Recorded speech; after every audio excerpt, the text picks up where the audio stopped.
आपका आदमी इतना शातिर है कि जिन्होंने कनाडा में खड़े होकर यह कहा था कि हिंदुस्तान के अंदर किसानों के अधिकारों की लड़ाई सरकार कुचल रही है, वो पिछले 1 महीने से कनाडा में छुपा हुआ है कि उसकी पूरी की पूरी उसका राजधानी को ही भुनवा दिया है। लोग कह रहे हैं ये कैसे हुआ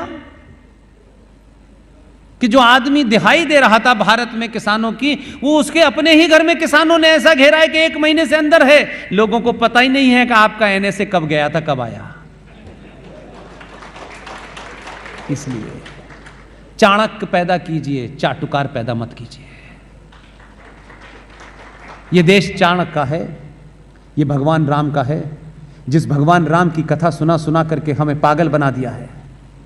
मां सीता की आंखों से आंसू, भगवान राम के पैर में छाले। वो हमारे फ्रॉड कथावाचक ये नहीं बताते कि भगवान राम जब जा रहे थे तो उनके शरीर पर करोड़ों के गहने नहीं थे। हम आज तक नहीं बता पाए कि भगवान राम तो इतने महान पुरुष थे, तब भी वो फिर धनुष बाण लेके क्यों गए। आपको कहा जाता है नहीं, आपको कोई हथियार नहीं रखना है। क्या पता है इस घर से बाहर निकलते में कोई पागल जिहादी कुत्ता आपको काट ले तो आप क्या करोगे। आपके हर भगवान के हाथ में हथियार है, आप कहते हो ना, भगवान को भगवानों के हथियार रखना पड़ा। आप तो उसके बंदे हो भाई साहब, आपकी क्या औकात है। शास्त्रों का अध्ययन कीजिए, लेकिन शस्त्र चलाना भी आना चाहिए। जरूरत पड़ने पे भगवान राम ने समुद्र से बड़ी मिन्नतें की, बड़ी प्रार्थना की कि हमें रास्ता दे दो, रास्ता दे दो। वो नहीं, ऐ चैं बैं कैं करता रहा। जैसे ही धनुष बाण उड़ाया, उसने कहा महाराज ये रास्ता ले लीजिए। मूर्ख नहीं है भगवान कृष्ण, बांसुरी बजा रहे हैं, माखन खा रहे हैं। जरूरत पड़ने पर बांसुरी रखी और सुदर्शन चलाया। उसके बाद महाभारत हुआ। आपको सिर्फ इतना ही बोध कराना है कि आपको नहीं पता कि आपका आदमी कितना होमवर्क करता है। और जब मैं यह आदमी कहता हूं, उस पार्टी में भी बड़े चाटुकार हैं, माफ कीजिएगा, ऐसे नहीं है, बड़े बड़े दलाल हैं उसमें भी, वो उनको भी निपटा रहा है। इसलिए इस लड़ाई में 2 लोगों का साथ दीजिए, बाकियों को छोड़ दीजिए। या तो उसके रास्ते पे आ जाओ, या ये दूसरी पार्टियों से मिलकर दलाली करना बंद कर दो। कई ने करने की कोशिश की, कुछ ने भगवान को बुला लिया अपने पास ही, ने कहा आ जाओ, इसे मैं नहीं भेजा इसे काम करने, तो ठीक ठाक तुम यहां काम नहीं कर पा रहे, मेरे पास आ जाओ। उस आदमी ने कुछ छोटे छोटे काम किए हैं, लेकिन भारतीय समाज को यह लगता है हमें कुछ मिला नहीं। जब तक हमें लड्डू न मिले तब तक हम ये समझते हैं कि कुछ दिया नहीं। छोटी सी घटना है, आपके पुरुषार्थ को जगाने के लिए कितनी बड़ी बात उसने कही है।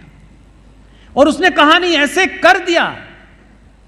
और हम क्योंकि कुछ मिला नहीं यार, कुछ इनकम टैक्स में छूट नहीं दी इसने यार इस बार, कुछ आलू के दाम कम नहीं किए, प्याज पे हम सरकार गिराई, आप इससे ऊपर नहीं। उसने एक बड़ा काम किया, इतना बड़ा काम। मुझसे अगर आप पूछें तो आने वाली नस्लों के लिए कितना बड़ा काम है।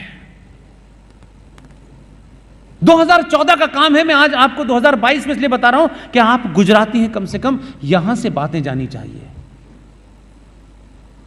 2014 में एक छोटा सा आदेश पास किया, और बहुत छोटा सा आदेश था, उसके लिए कोई संसद में कानून नहीं बनना था भाई। पास हो गया, चल गया। हमारे लोगों ने उसके ऊपर शायद नोटिस भी नहीं किया। लेकिन मैं आपको बताता हूं और बात समाप्त करता हूं। मुझे लगता है आप सोचेंगे कि पता नहीं अब ये कब खत्म करेगा, इसीलिए पानी नहीं पीता मैं। अरे लोग ये कह रहे हैं कि जो आपने आदमी भेजा है दिन भर भाषण देता है, यहां भाषण देता है, वहां भाषण देता है। कुछ लोग बोले तुमने तो इसको भी बीट कर दिया। मैंने कहा ये मत कहना, मुझे गुजरात जाना है। एक आदेश छोटा सा पास हुआ, और आदेश क्या था कि आप मुझे बताइए मैं किसका बेटा हूं, ये मुझे ही पता है। और अगर मुझे भी नहीं पता तो सिर्फ मेरी मां को पता है। मां ही जानती है कि मैं किसका बेटा हूं। गलत कह रहा हूं, सच कह रहा हूं। मेरी मां पीछे बैठी हुई हैं, बहनें बैठी हुई हैं पीछे। सिर्फ मां को पता है कि मैं किसका बेटा हूं। दुनिया में कोई ताकत नहीं बता सकती, सिर्फ मां को पता है ये सच्चाई। अंग्रेजों ने आपकी नस्लों को, आने वाली नस्लों को जीवन भर कुंठित, इंफीरियरिटी कॉम्प्लेक्स रहे, ऐसी छोटी छोटे काम किए कि आपको इस हीन भावना का कभी बोध ही नहीं हुआ। और यह कहा कि पुष्पेन साहब, आपको अपना डेट ऑफ बर्थ सर्टिफिकेट किसी मजिस्ट्रेट से सत्यापित कराना है, अटेस्ट कराना है। आई पुष्पेन कुमार कुल से, son of late Shri Baldev Prasad. आप मुझे बताइए, वो अंग्रेज बापू के पास जब मैं जाऊंगा कि आप मुझे सत्यापित करें, अटेस्ट करें कि मैं स्वर्गीय बलदेव प्रसाद का बेटा हूं, उसने कहां देखा बलदेव प्रसाद को? उसे कैसे मालूम है बलदेव प्रसाद का बेटा हूं? उसे तो नहीं पता। उसके सत्यापन के बाद ही मेरा सर्टिफिकेट लीगल माना जाएगा। फिर वो चले गए तो अंग्रेज चले गए, तो फिर हमारे हिंदुस्तानी बाबू आ गए। फिर आप फर्स्ट क्लास मजिस्ट्रेट से जाके साइन कराइए। होता था कि नहीं होता था ये?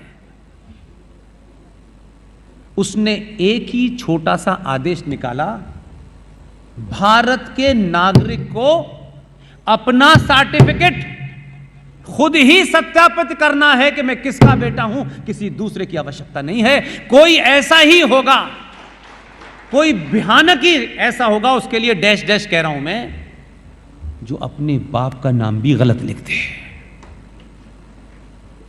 आज आपको यह भाव नहीं पैदा होता कि मैं स्वर्गीय बलदेव प्रसाद का बेटा हूं, ये मुझे पता है क्योंकि मेरी मां ने उसे बताया है, इसलिए मैं ही सत्यापित करूंगा। ये फर्स्ट क्लास मजिस्ट्रेट ने कब देखा कि मेरे पिताजी बलदेव प्रसाद हैं? ये कुंठा का विषय था कि मेरे बाप का सर्टिफिकेट कोई सड़क चलता मजिस्ट्रेट तय करेगा, मेरी मां के अलावा कोई तय ही नहीं कर सकता, सिर्फ वही तय कर सकती है। ये छोटे छोटे बदलाव हैं। आपने मुझे इतने धैर्य से सुना, मुझ जैसे आदमी को बुलाने का साहस जुटाया, मंच पे बैठने वालों का साहस को दाद, और इस स्वामीनारायण मंदिर के लिए ये तमाम देश भर में इनकी शाखाएं हैं। और ज्ञान वत्सल जी बहुत मज़े के आदमी, अच्छा भाषण देते, उनसे मिला। आपकी जो उनकी वो लगी हुई है बॉम्बे में, उनसे मिला। अलग अलग सेक्ट में आप लोगों के वो हैं, लेकिन उन सब में कॉमन बात यह है कि सब इस राष्ट्र में करोड़ों लोगों को एक मजबूत, ताकतवर तर्क के साथ, एक शक्ति के साथ एक सनातनी हिंदू योद्धा बना रहे हैं। आप इस काम को जारी रखें, और इस काम में जितनी आधुनिक चीज़ें हैं, आपके सारे मंदिरों में मैंने देखा कि जिस तरीके से बच्चे हॉस्टल्स में रहते हैं, सारी सुविधाओं के साथ रहते हैं, एक साथ बैठकर मंत्रों के उच्चारण के साथ खाना खाते हैं, और आपके यहाँ बड़े बड़े IIT, बड़े बड़े डॉक्टर सब कुछ छोड़ करके आए हैं। लिहाजा इसका मतलब यह है कि ये वो जगह है जहाँ सही में ये गुरुकुल है। और एक छोटी सी बात आपकी नॉलेज के लिए बता रहा हूँ कि जिस मंदिरों की बात मैंने की, जिस चढ़ावे की बात मैंने की, इसलिए आज का युवा ये न सोचे कि उसकी मार्कशीट में अगर बहुत नंबर नहीं आए हैं तो वो पीछे रह गया है। मार्कशीट आपको सिर्फ नौकरी दिला सकती है। इतिहास गवाह है और वर्तमान गवाह है कि मार्कशीट राष्ट्र नहीं बचाती है। इसलिए इस देश का एक प्रधानमंत्री वर्ल्ड बैंक में था। आप एक लाइन से उठा के देख लीजिए, जितनों ने मार्कशीट नहीं थी, जो आपने भेजा है उसके पास तो बिल्कुल भी नहीं है। वो मार्कशीट नहीं लगाता कि मैंने वर्ल्ड बैंक में नौकरी की थी।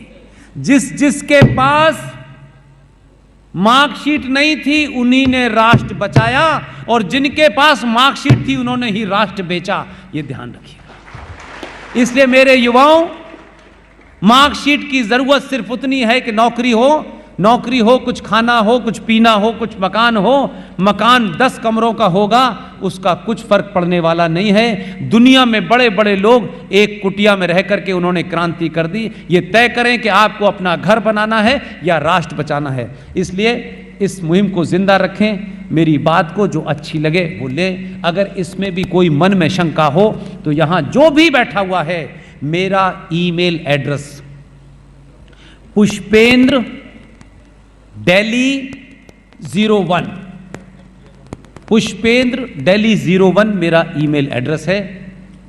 और माफ़ करिएगा, आप सोच रहे हैं कि आदमी अपना मोबाइल नंबर नहीं दे रहा। सर, मोबाइल नंबर दे देता हूं तो सिर्फ आप ही के पास नहीं होता, पड़ोसियों के पास भी चला जाता है। और दिन में मुझे 5 बार मेरा कत्ल कर चुके होते हैं वो, और ऐसी नई नई गालियां देते हैं मुझे। कहता हूं यार मैंने कहाँ टाइम में अपना पास करना, मुझे कोई ढंग की बात तो बता नहीं रही, गालियां दे रहे हैं मुझे। इसलिए मैं ईमेल देता हूं आपको।